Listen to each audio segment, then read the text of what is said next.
I wonder why on this side of the laptop I look closer than I did on the other side. I was just over. Oh, it's weird. Anyway, there's this YouTuber who I followed for a little bit. Um, I don't really remember her name, but started following her during the whole James Charles thing that happened a few months ago. And I mean, I could have stayed subscribed to her, but her choice of verbiage kind of bugged me. So, yeah. There's a lot of light going on. Nah. Okay. It's gonna be bluish, so. This book is actually not one of the bad books. It's called Eternal, and it is about some fairy magic stuff. So basically what happens is that Princess wakes up and in the middle of the night and whole thing is going to shit. Her brother decided to do a coup d'etat, and she is also on the list of people to kill. So she runs away, and people in the town already don't like her family, so she doesn't know who's going to help her, but she gets help from magic people, which is kind of an interesting thing because her dad didn't like magic people. But her brother was already kind of a huge red flag. Um, I've been watching some of my older videos and noticed a quirk that I have. So the more I like the book, the less I want to give away about it. So yeah. But anyway,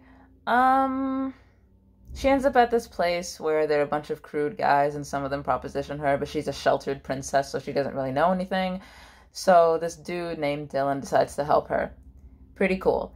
And I don't like Dylan at first.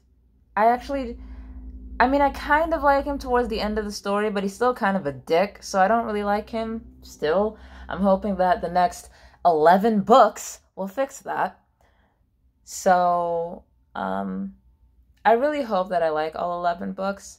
I'm gonna have to make sure that I stay away from box sets with those books because if I don't like book 4 and it turns me away from the rest of the series, then I'm gonna be really angry if I have all 12 books and paid for all of them. I think this first book was free, which is why I bought it. Bought it. Um, so they make friends with a giant, my sweet boy. He's adorable. But the princess, her name is Katarina. Kat makes friends with the giant. Dylan does not. Dylan gets knocked out by the giant because he decided to be rude.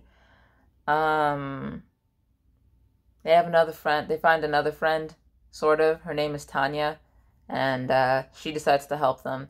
And then they go to a lusty nymph festival, which I thought that was hysterical. And they find a highborn fae, and I think it's supposed to be the equivalent of an elf. I don't know. In a lot of the books that I'm reading lately, I have found that most authors, at least this is what I got, they seem to use fae as unless it's like a goblin or a troll, they use fae as a coverall term for magic things. And yeah, it's a very short book. Uh they they I mean, at the end there's a wolf that comes to save her, and I think it's supposed to be implied that that's Dylan, and I think that's supposed to be an important plot point, but I don't really know why it is. We don't really know who Dylan is, but I don't understand why it's a huge plot point that he's a wolf. Maybe when I read the next books I'll find out. Maybe they don't like wolves or shifters. I don't know.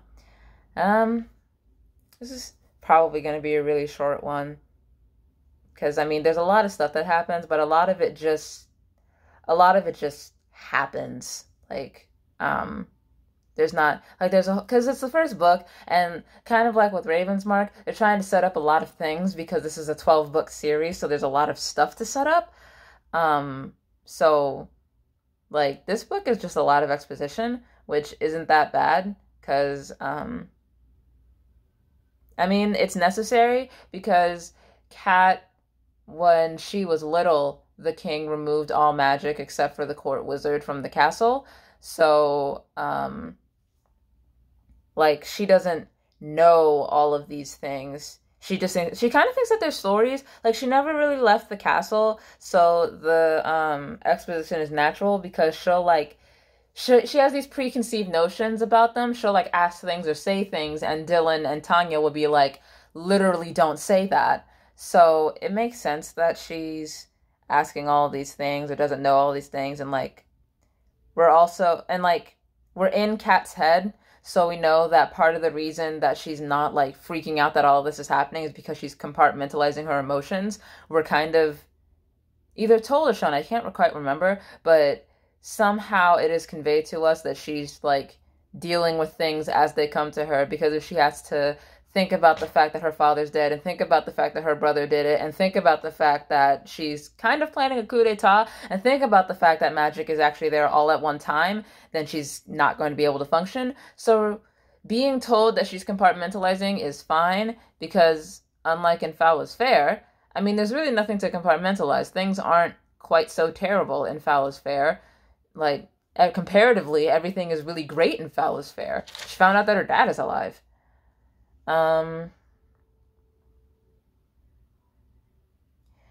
So also all the characters keep saying that Kat doesn't really know what life is actually like, which is fair because she's never left the castle.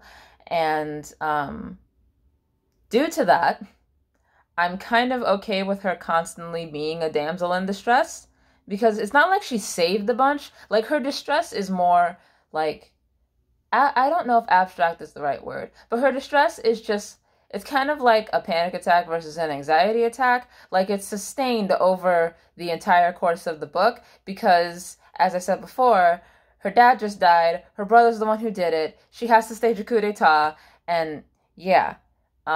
So I think she only gets attacked like 3 times. I don't remember. And like, she's not stupid. So, like, she got, the giant that I mentioned, his name is Bernie. He is a sweet boy. She is the one who's, like, able to get him to be friends with them. So, she's not rude and dumb. She's just sheltered. There's kind of a chase going on because the prince is looking for his sister because as one does, he wants her dead. So, in A Light on the Hill, there's a chase going on, and I could kind of feel the chase happening as I read each page of the book. But in this book, I don't really feel the chase happening, and maybe that's because like, if the castle is here, they're moving outwards from the castle. In Cities of Refuge and A Light on the Hill, it feels like they're kind of just, like, it doesn't feel like they are actually able to escape because, like, there's a river and they can't really cross it and they constantly have to, like, backtrack and stuff like that. So, yeah, I don't feel the chase in this, but that's probably because they're, like, moving further away from the castle. And, Dylan is also, unfortunately, the love interest. I really hope that I like him by one of the other books. But, yeah. So, yeah.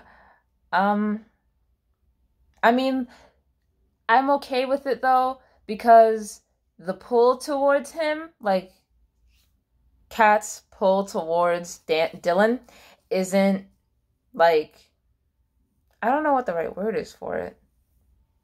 It's not love at first sight, because he abandons her at first, but he comes back, obviously. And she feels something towards him, but I'm guessing that the sheltered life also extends towards boys. So she doesn't really know what to do about it.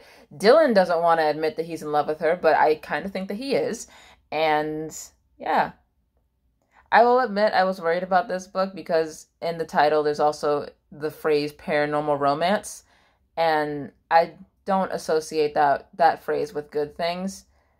I don't know why, but that just rings like terrible vampire story in my head, and not just like of the Twilight variety, like just bad vampire stories. but I recommend it.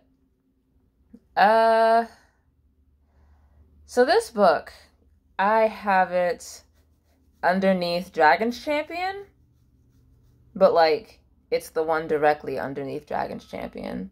So I like it. I don't know how many. I think it's going to be a while again before we end up at a book that's on the bad book list. Yeah, and some of them I had to move. Like, I figured out that I actually do like A Light on the Hill more than I like Dragon's Champion. Probably just because there's more happening, and I tend to lean more towards standalone stories because then that's it. That's the book. We're done. Like, you don't have to read all the other books in Cities of Refuge. I highly recommend that you do, but you don't, like, it's not essential to the plot that you read the other books. Yeah, the next book is also good. So, here we go.